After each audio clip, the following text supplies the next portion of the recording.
Hello and welcome to the Mangahigh webinar. Today I'm going to be talking about how to use Mangahigh, how to get set up and started, and some great tips for using Mangahigh in class.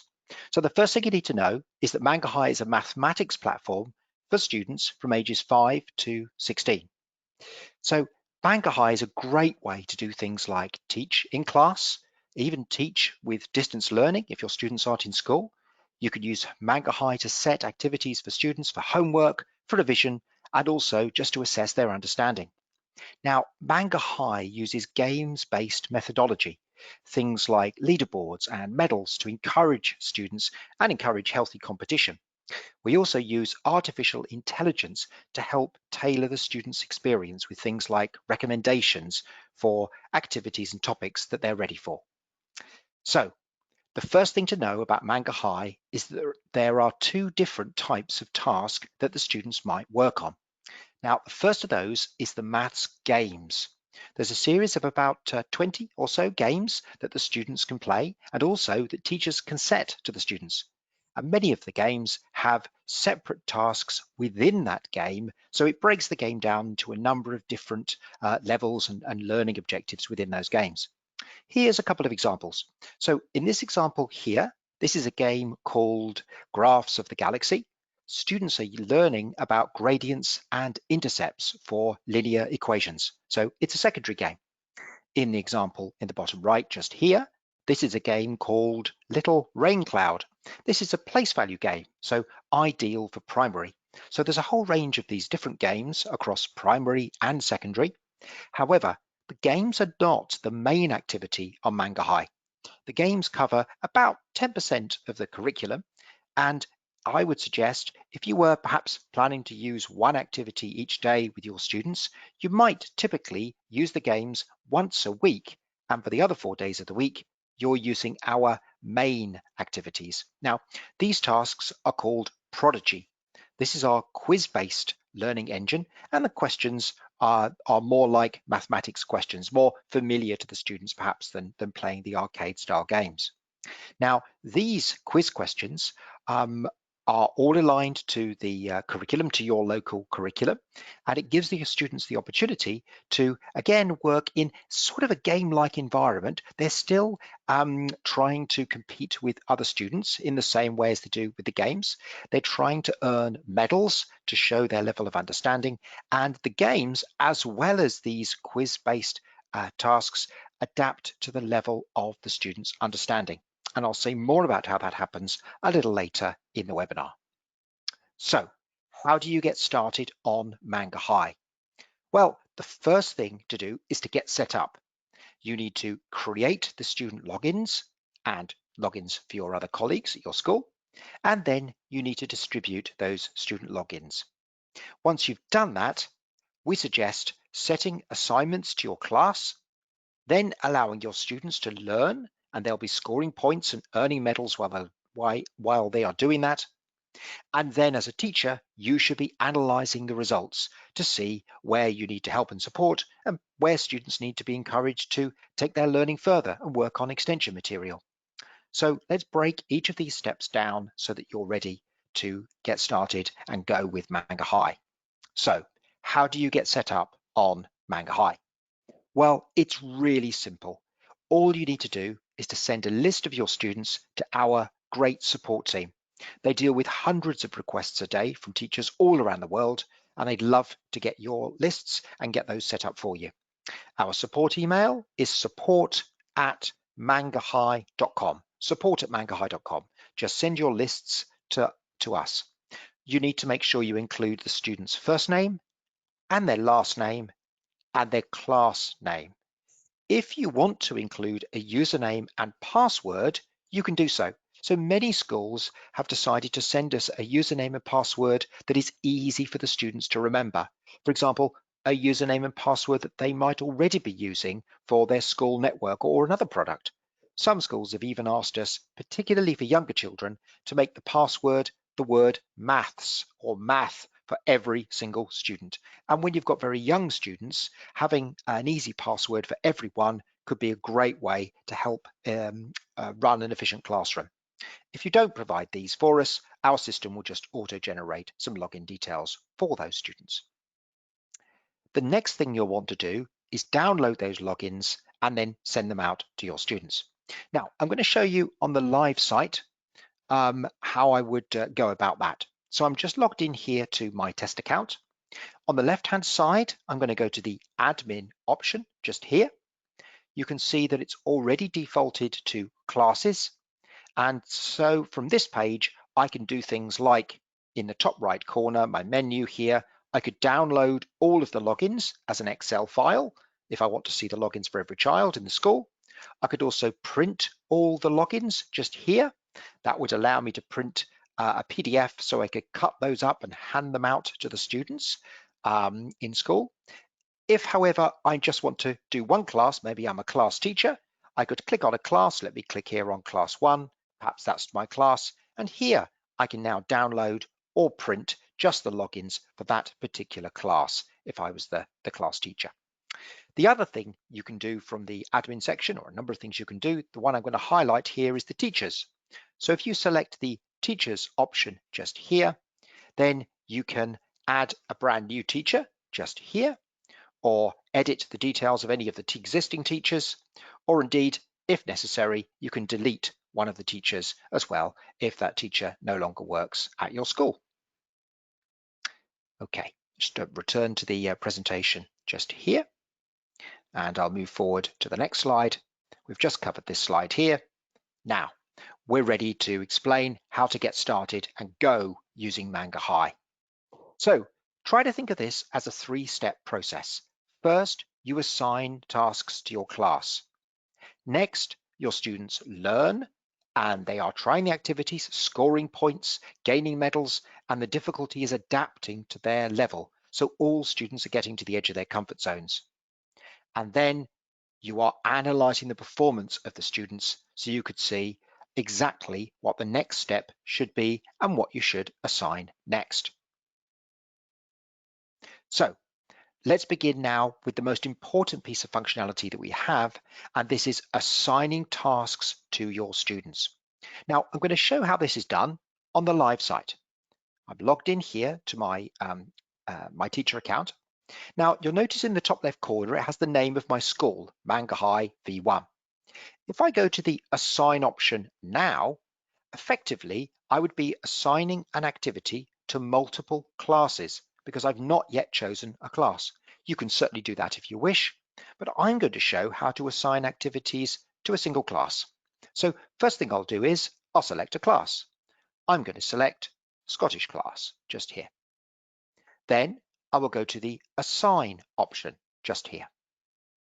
Now, the curriculum is organized to meet my local needs. I've got mine set up as the English curriculum here using something called key stages.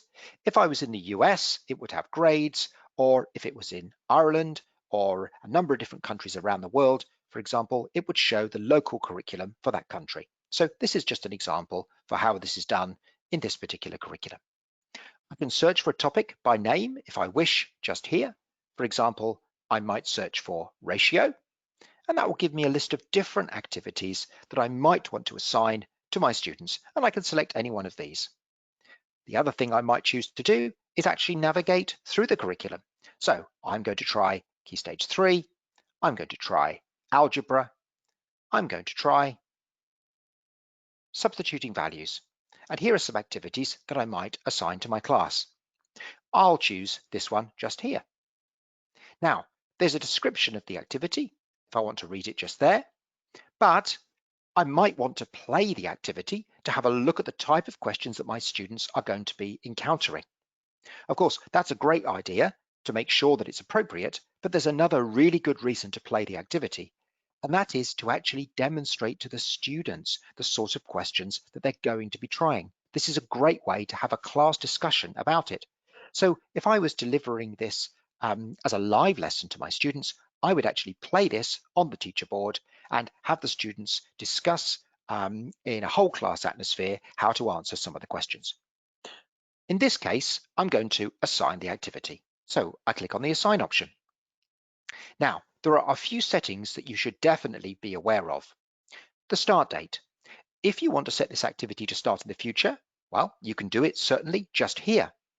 If, for example, I wanted to set, let's say, 10 different activities, I wouldn't want them all to start at the same time. Otherwise, students end up with a huge list of things to do. So if I did want to set, let's say, 10 activities, I would set them all with a slightly different start date so they appeared at different times on the student's dashboard. The due date. Now, the default setting is 1 week ahead. Personally, I don't like that. I'm actually going to set the activity due for today. I would strongly urge you to use due dates that are no more than 1 or 2 school days ahead of when it starts.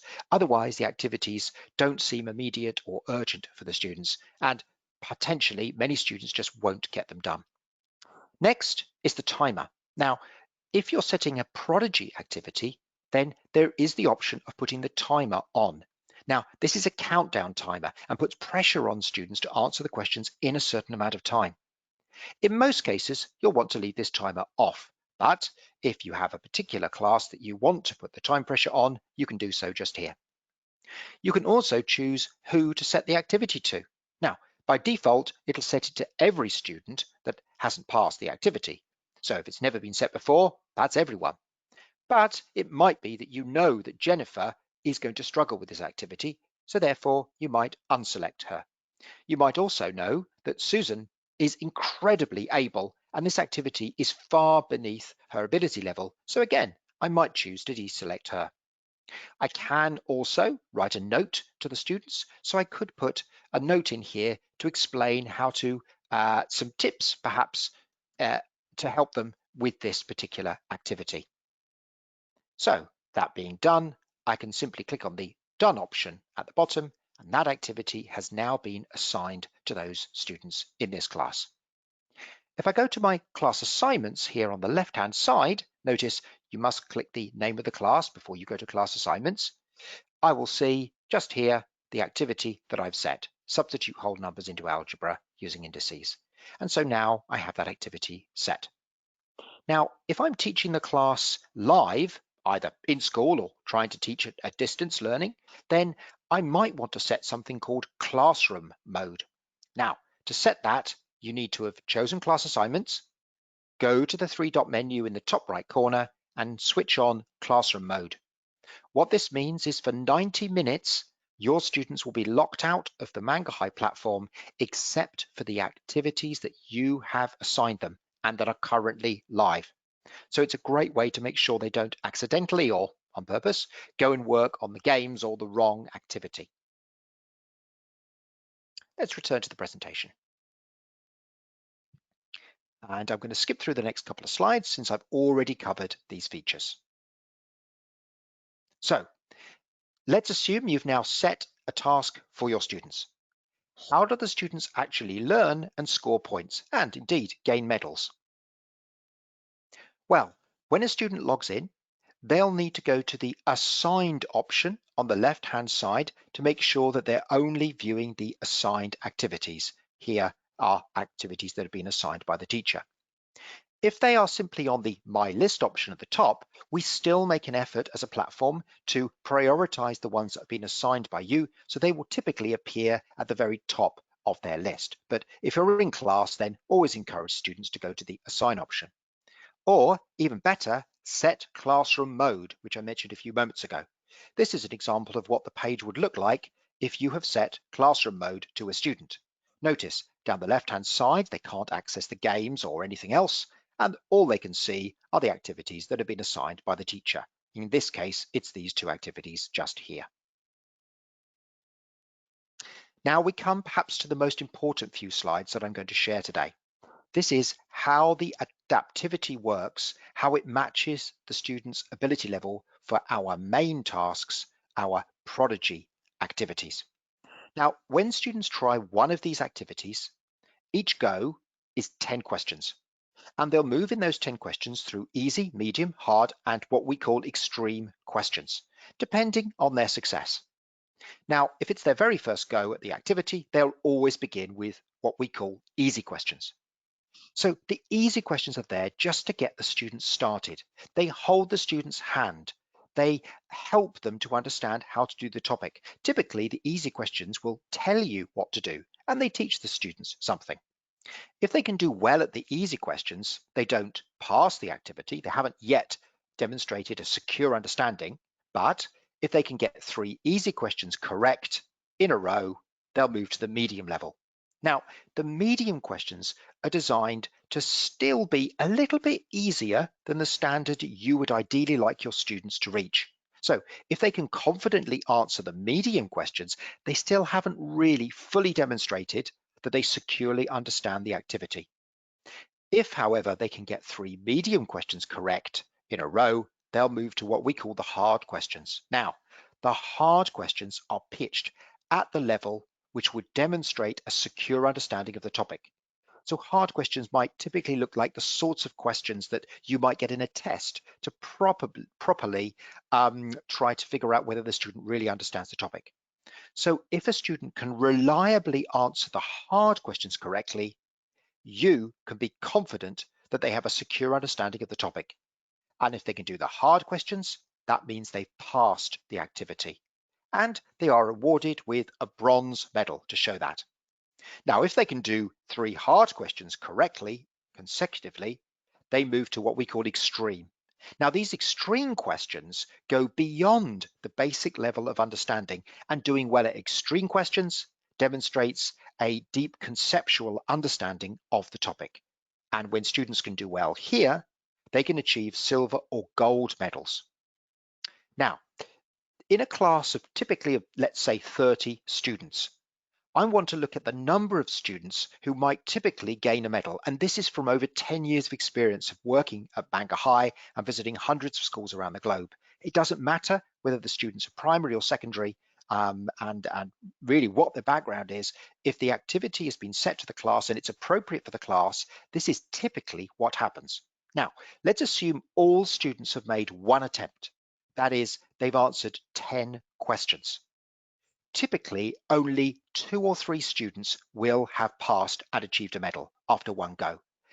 Often students misread the question slightly, or they're not quite ready and they haven't learned all the things they need to pass it. So just 1 attempt really isn't enough.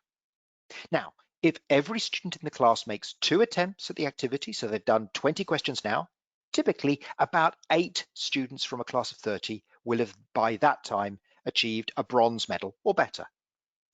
But if every student in the class makes 3 attempts, having tried 30 questions, then typically about 25 out of 30 students in the class will have achieved a medal and have passed the activity. Now, of course, not every student will understand the topic. Clearly, in a normal mathematics class, not everyone understands everything. So after 3 attempts, if a student has not achieved a medal, if they haven't passed, that is the time for the teacher to step forward and offer help and support to that student. So let's look at what might typically happen for an average student during their attempts. You can see down the side here, 1st, 2nd, 3rd, 4th, and 5th go. This is the same student trying the same activity 5 times. Let's see what happens. So it's their first go. They start with easy questions, and this student has confidently answered the first 3 easy questions correctly. They've moved to medium.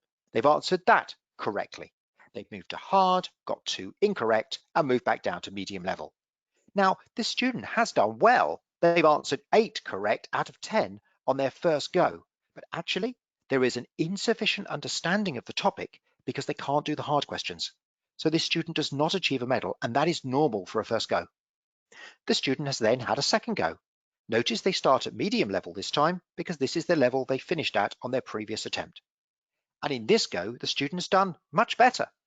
Notice they've moved up to hard level, but they haven't really been consistent at the hard level. Therefore, there is still insufficient understanding. They're not reliably doing the hard questions. So they do not achieve a medal. And again, this is normal for a second go. But this student has persisted and had a third go. Notice now they've done really well at the hard questions, and it's only the extreme questions they're struggling with. Even though their score out of 10, i.e. 8 out of 10, is the same as the previous 2 goes, they have passed. They've achieved a bronze medal. They have a basic understanding of the topic. And as a teacher, I can be very pleased with this.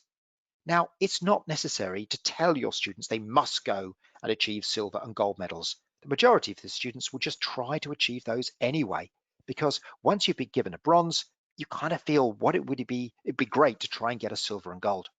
So if this student had only had 3 goes and got bronze, I'd be very happy. But in fact, this student has had 2 additional goes.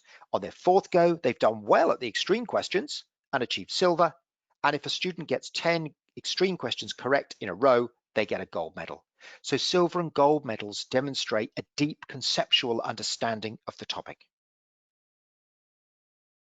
So it's important then that the students and yourself are familiar with these icons. The grey dash shows they haven't attempted the activity yet. The red X means they've tried the activity, but they haven't fully understood it, meaning they haven't got a medal. So in Prodigy, it means they haven't reliably answered the hard questions yet. The bronze, silver, and gold icons are self-explanatory, and when students achieve medals, they achieve medal points, which act towards their personal tally and towards the school's total in things like competitions. 1 for bronze, 2 for silver, and 3 for a gold medal.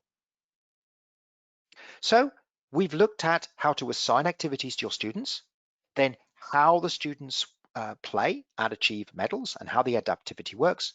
Now it's time to analyze the performance. So how do you monitor the performance of your students?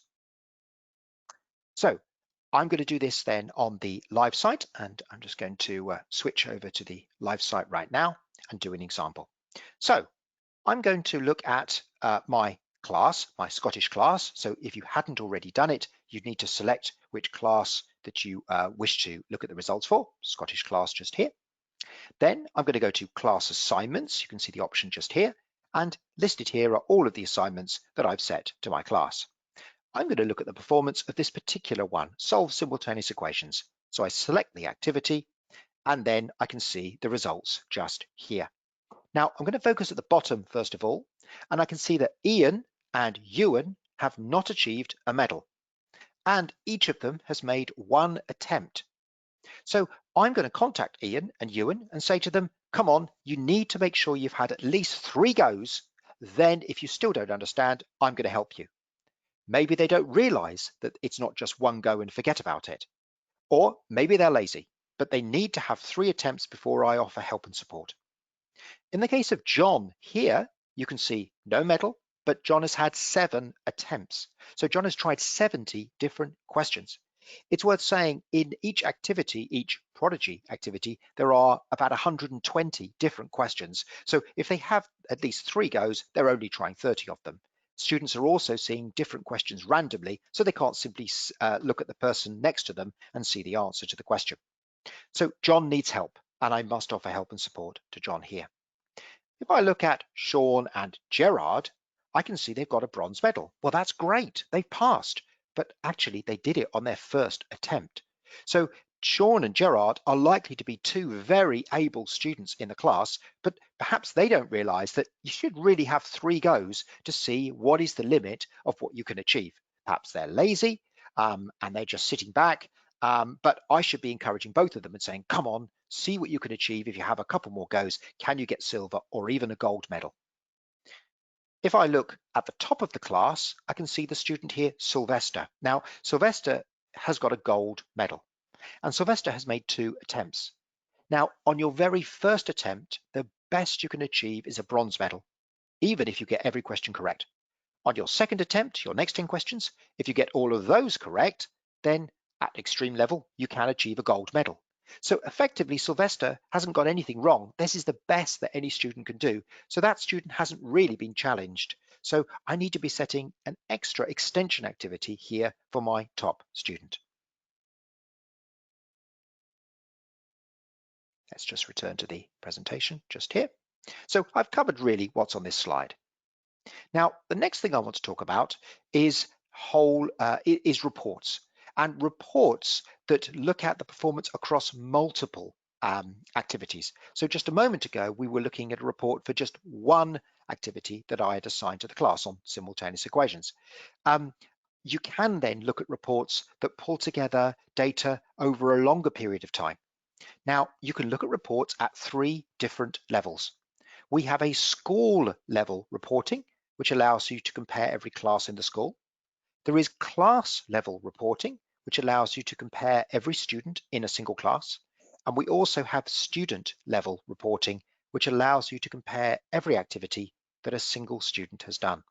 Now, within these three levels, there are 5 different report types. There are assignment reports, which focus only on the things that have been assigned by a teacher.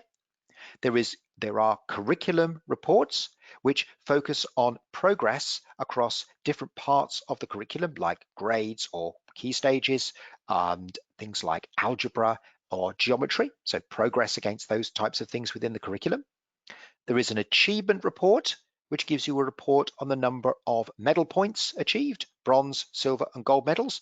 The achievement report is a good way to gamify the Mangahigh experience and create competitions between classes within your own school or students within your own class. There's an effort report, which reports on the amount of time spent by students working on Mangahigh, split into both in-school and out-of-school hours. And there is an independent report, which gives you a report only on the activities that students have tried independent of what's been set by the teacher. So if it wasn't assigned by the teacher and the child chose to do it anyway, then it'll appear here in the independent report. So one example just here, I have picked the assignment report and I've done it at the school level. So I'm now seeing the pass rates for each of the classes. So I'm comparing the different classes within the school, and I can see how much of the assignments were passed, attempted and not passed, or not attempted, the grey section just here. Now, within these reports, if you think about it, there's 3 different levels and 5 different reports. So effectively 3 times 5, 15 different report types. One of the reports is perhaps the most useful of all of these, is something called the grid view. And this is the class assignment report viewed at the grid level. Now, you can see in this case, this class report, 4 assignments, my students down the left, and the activities that have been assigned across the top. I can actually see the detail of how every student has performed on everything I've assigned. Mohit clearly is doing fantastically well, a gold medal for everything that's been assigned by the teacher. Chris, well, Chris is also doing pretty well. Chris achieved silver, silver, silver here for these 3. Then the activity expired, the due date expired. Chris tried it again and achieved a gold medal. That's what the small medal here indicates, improvement after expiry date. And in this case, the grey dash shows that Chris didn't try the activity, then perhaps thought he really should, tried it after the expiry date, passed it with a bronze medal just here. In the case of Lizzie, though, well, she's struggling. You can see that from the last 5 activities that have been assigned, she has not understood 3 of them. So I would really want to dig in and find out what's happening with Lizzie. I could select the assignment here to look at the results, or I could select Lizzie's name to see the performance of her against everything that she's doing. Now, I'm going to show you on the live site how to find this particular type of report. So let's start off with being at the school level. Here I am at the school level. I've chosen the school name here, and I go to reports. This means that these reports will all be for the school. So for example, if I choose assignments here, I would be comparing each of the classes within the school here. I want to view a report though, not at the school level, but at the class level. So I'm going to choose a particular class. I'm going to choose my Scottish class just here. I'm going to go to reports. Now I'm viewing reports for this particular class. Now you can also change the time frame. So if I don't want reports for this academic year, but I want a different time period, I can select that just here if I wish. I'm going to choose the assignment report for this class, and I'm going to choose the grid view. You can see just here, it says grid view just here. Actually, just before I do this, just to make the screen perhaps a little bit easier to view, I'm just going to run my calendar to a slightly different date. This should make the view just a little bit easier to see on your screens. So I've chosen the class, I've gone to reports, I've chosen assignments, I've chosen a time frame which makes sense for me. I can see all of my students listed, their pass rates, but what I need is this bit here, the grid view. You can see the option just here. Now, the grid view then will tell me the performance of every student against every activity I've assigned. Here's the one we saw earlier on simultaneous equations. Let me scroll down and I can see then the students who've struggled. Here were those 3 students we mentioned earlier. I can see now how they performed at that activity. And of course, I'd be able to see their performance on all of the other activities as well. Now, it's worth mentioning that these reports can also be downloaded. Notice in the top right corner, there's a 3-dot menu, and you can download these reports as well and get a really good view of performance across everything that the students have been working on. Let's return to the slides. Okay, so now I'm going to talk about how to use Mangahigh to actually teach. So let's begin by talking about a blended lesson. This is a live lesson. Typically, you'd be delivering this in school in a typical classroom, but you might actually be trying to deliver this online from your home with students tuning in live. This is an example for a 60-minute lesson. Of course, the time frame can be adapted to suit your needs, and the green sections are the non-digital parts of the lesson, and then the orange sections are the digital parts. So it really is a blended lesson. So let's look at this lesson structure. And this follows a pattern that I've used hundreds of times to teach mathematics lessons around the world in the last 10 years using the Mangahigh platform. So typically going into a school and teaching a class using this particular format. So I would typically begin with my introduction, introducing the topic that the students are about to do. This is a 5 or 10 minutes so that the students are not getting bored. It still keeps them interested. I might, during my teacher introduction, actually use some questions from Mangahigh, or I might simply write on the whiteboard. Once that period has finished, the students begin work on the 3 tasks that I've assigned. So I would assign a task that is accessible to every student. I would assign a task that is accessible to most of the students, and then also a task that's only going to be accessible to a few of them. So they've got plenty of work to be working on. They are trying initially at least to get a bronze medal. That's what I'm hoping for. Some may do better, but a bronze medal will be a great outcome during this 12 to 15-minute period. Now, this time gives students long enough to have at least 3 attempts. But crucially, don't go longer than 15 minutes. If you do, some of the students are going to start to lose interest. And after 20, 25 minutes, perhaps half the class are not really working effectively. So it's important to keep this time restricted. Then get your students to pause and have a discussion with them. A class discussion about the topic that you've been doing. No more than 5 or 10 minutes. Perhaps share some examples of questions that they've been trying. You can play them on the board. You can play the maths activity and have that as a discussion point. Then, second section, continue with the tasks that they're working on. Hopefully some students by now will be getting silver and gold medals or going on to the second or third activity.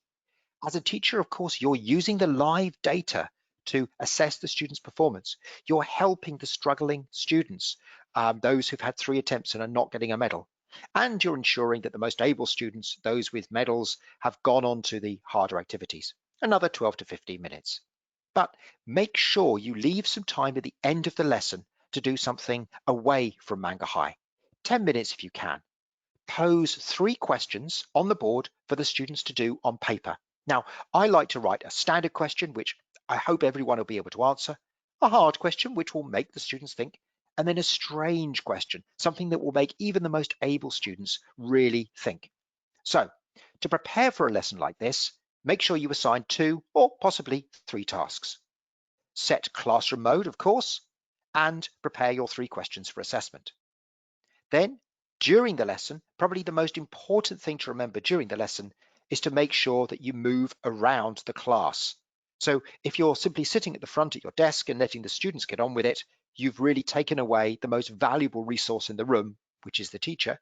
It's crucial that any digital platform is used in an effective way with the teacher at the heart of what's happening. So make sure you're moving around the classroom and helping and supporting the students. At any time, you should be using live data to inform you so you know what's happening with your students. Results appear instantly on your platform. And of course, when people do get medals, make sure you celebrate that success. After the lesson, you can review the outcomes, you can see all of the performance, and you can even use Mangahigh's inbox and messaging feature to congratulate students or to offer more help and support. So that's an example of a blended lesson. And perhaps one in every 5 or 6 Mangahigh lessons that I might use, I would use this typical approach. Sorry, let me say that again. Perhaps 4 out of 5 lessons that I would teach using Mangahigh would use this blended approach. Occasionally, though, I would use a different approach. This is a flipped blended learning approach. So it's still blending a digital and non-digital experience, but into a flipped lesson. Again, this is a live lesson to be taught in school or even online. Now, this is different because it doesn't begin with teacher explanation. What it begins with is the class working on one assigned task. You don't have to tell the students how to do the task. You don't have to share with them the formulas they might need or information they might need. Now, don't expect them to gain a medal. So do set the expectation that they will find this difficult. So no medal should be expected, although of course some might get a medal. But let the activity promote questions from your students. So for 12 to 15 minutes, they're trying this activity without pre-help from you to see what they can learn. So the flipped approach is really being used to help engender questions from the students. The next stage is a class discussion, 10 to 12 minutes, no more, where as a class, you brainstorm the vocabulary and the skills that are needed to pass the activity. And you'll find the students are encouraged to try the activity because they really want a medal, and they'll listen. Many of them will listen then to this class discussion. Then you're into trying the activity. So continue with the task, use the live data, help the struggling students, encourage the most able to move on to the next activity or get a higher medal, 12 to 15 minutes. Then put the computers away, get pen and paper out, and set the students a practical problem based on the activity that they've been trying. Now, this is a great way to end the lesson. If it's a really good concrete problem or practical problem, then it gives the students an idea of how mathematics, like the maths topic they've been doing during the lesson, how it's really appropriate. So for example, if I was doing something on, let's say, surface area of cuboids, I might set a practical problem on how much is it going to cost to wash all the windows on a tower block, and use the idea of surface area to work out one window and then lots of windows. Maybe 15 or a few more minutes at the end of the lesson to work on that practical problem. So to prepare for this, you'll need to assign a couple of tasks and set classroom mode. During the lesson, as before, move around the class. After the lesson, again, as before, review the outcomes and message the students. Now, it's not always possible to use Mangahigh in the lesson. Sometimes it's difficult to get hold of devices in your school, or you may have other pressures. So you might simply want to set tasks for the students to do to be completed at home. If that's the case, then assign 1, 2, a maximum of 3 tasks, definitely no more.